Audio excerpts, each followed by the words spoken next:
Thank you, Senator Kelly. General Bussier,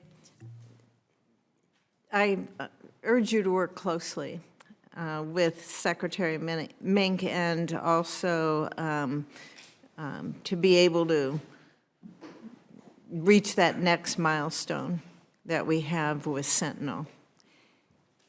The longer we delayed the decisions, the more budget uncertainty that program's going to face. And it's been determined that that is a program that is a priority and that this country needs. Can you please describe the risks that we may incur if Sentinel is not adequately funded in fiscal year 2026 budget? So, Madam Chair, I look forward to the opportunity for our new Secretary of the Air Force, Secretary Mink, to come visit Barksdale and get a complete update on all our, at least 2/3 of the nation's nuclear triad from Air Force Global Strike Command.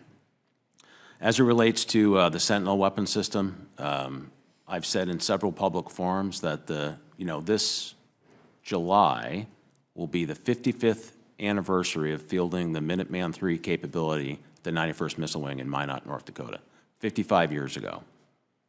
So the time for recapitalizing the land leg of the triad, quite frankly, was probably a decade or 2 decades ago. But here we are today in 2025, and we're restructuring the Sentinel weapon system to be able to field that capability at a very stressed time in our nation's history.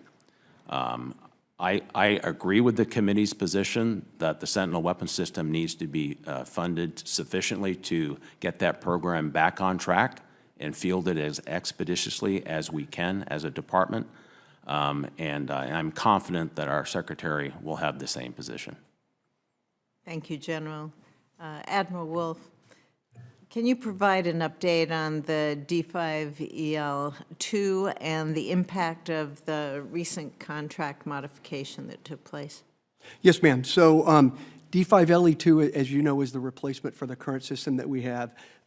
We've just come through a recent review to know that we're starting to understand the exact requirements, which dovetail from what we actually have today. So we've come through that. That program is on schedule.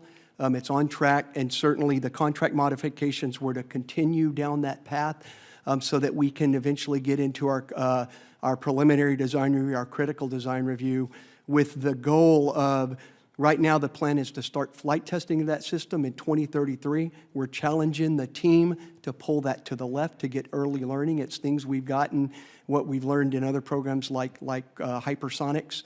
Get that testing done as quickly as you can. So the modifications you're referring to are to start us down that path and get industry ramped up to continue that development effort. What do you see as the biggest threat to being able to execute those timelines? Yes, ma'am. It's kind of what I said in my opening testimony. I think our biggest, I wouldn't say threat, but the thing we're going to watch closely is how we ramp industry back up in all of these modernization programs, not this one, but things like rad-hard electronics, solid rocket motors, all of those things which are very small industrial base to begin with. And as we're all trying to do this at the same time, making sure we've got the industrial capacity and capability to meet all of our program needs to keep them on track. Thank you. Senator King, other questions?